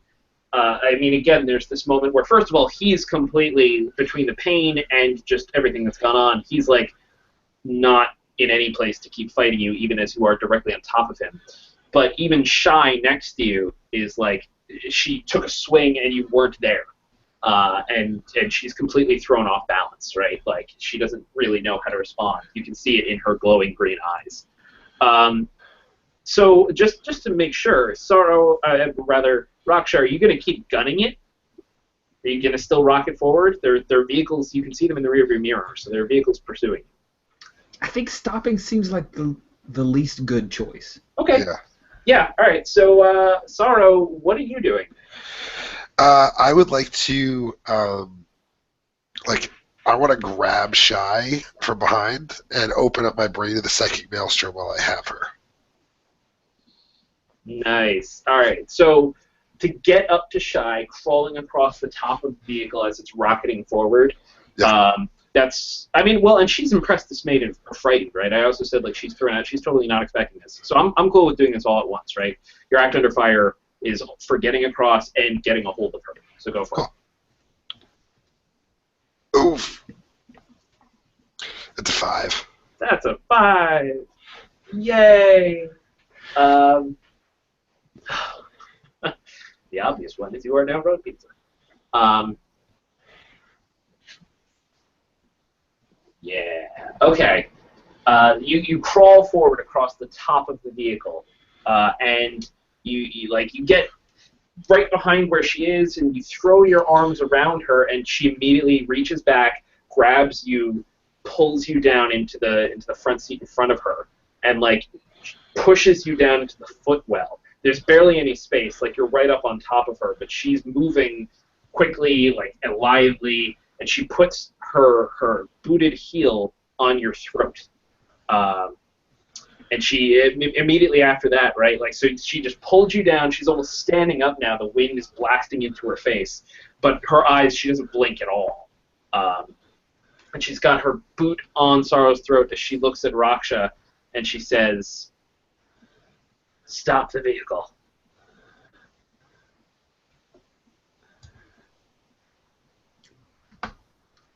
I think that's a bad idea, Sorrow. Are you with me? So is she's kind of like got her weight on my throat? Yeah, she's putting a little bit of it on your throat. Like she's not killing you quite yet, but it's definitely uncomfortable and hard to breathe. All right. Is it possible that I could like try to like move her leg and knock her off me? She's got you pretty good. Okay. Yeah, I think it'd be really hard to do it before she just stops on your throat, basically. Yeah. I'm just gonna kind of like irk and like lay there. Gurgle noises. Yeah. So you're not stopping, Raksha. I still have that gun, right? You do still have the gun you took, yeah. Shy, get off of Sorrow's neck. You're pointing the gun at your sister? Okay. Yeah. This is good. That's a puckle. I'll point it at her leg, because that's what. Yeah. That makes it so much better. Go aggro. Oh.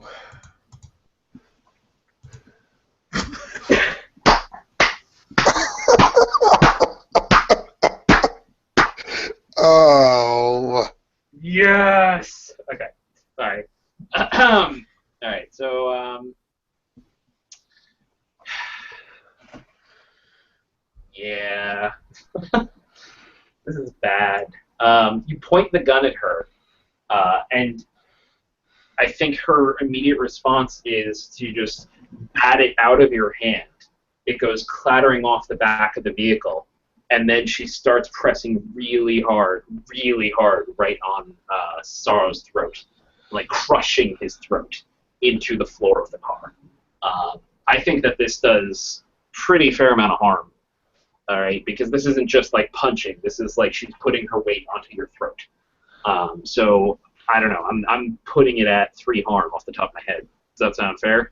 Sure. She does 3 harm to Sorrow, obviously AP, and she's now got a look in her face, like her eyes blazing green, are like focused entirely on Raksha, in this look of like, you did this. This is on you.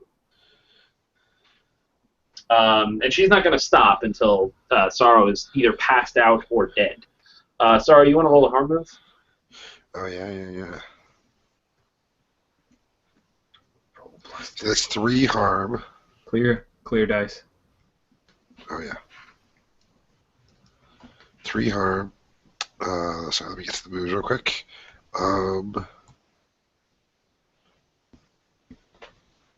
So, hoping for low. That's a 10.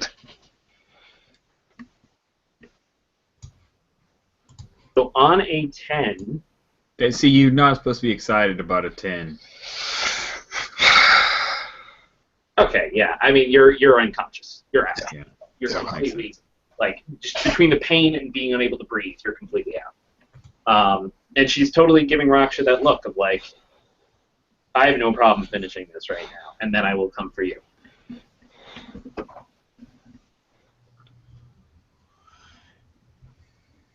You are not the sister I remember.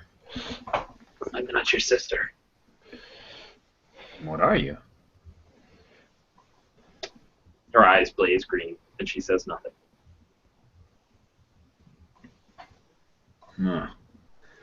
Okay. Yeah. I will stop the vehicle. Yeah, I feel like that's this great place, right? We watch the vehicle stop as the other 3 come up behind it, and other Green Eyes get out. She pulls her foot off of Sorrow's throat, but I think her first move as they're approaching is she picks up Sorrow and carries him over her shoulder back to the other Green Eyes. All right. I think that's a decent place to close it, unless, do we want to do some kind of just epilogue, or like what you would do next, or what we would see next from you, do you think? One final scene for each of you? It's hard to say. I don't Okay. It's kind of a weird place. All right. But yeah, that's a cool like end of episode 1, kind of like, you know. End of the pilot. Yeah. I kind of wish Yeah, that we I could see. don't have to act out going back to see Drummer Without Joe. Right, yeah. That part. You remember the time that I wouldn't sell a kid, but I totally just sold your boyfriend? Yeah. All right. Well, thank you for playing. I hope that was fun. Thanks for running. Yeah, You're thanks for welcome. running the game. That was fun. Thank you, anybody, for watching the game. This was Apocalypse World by D. Vince Baker. There should be a 2nd edition coming out soon, which is kind of cool. And if you like this video and you want to see more Indie Plus videos, please go ahead and subscribe. Click the button in that corner. And we do lots of other cool videos. We do exhibition games. We do more Indie Plus Let's Plays. We do Dr. Tom the Frog interviews. We do panels. We do lots of cool stuff. So if you like this, chances are we do something else that you like, so please subscribe. Thank you, everybody. Have a good night. Good night. Good night.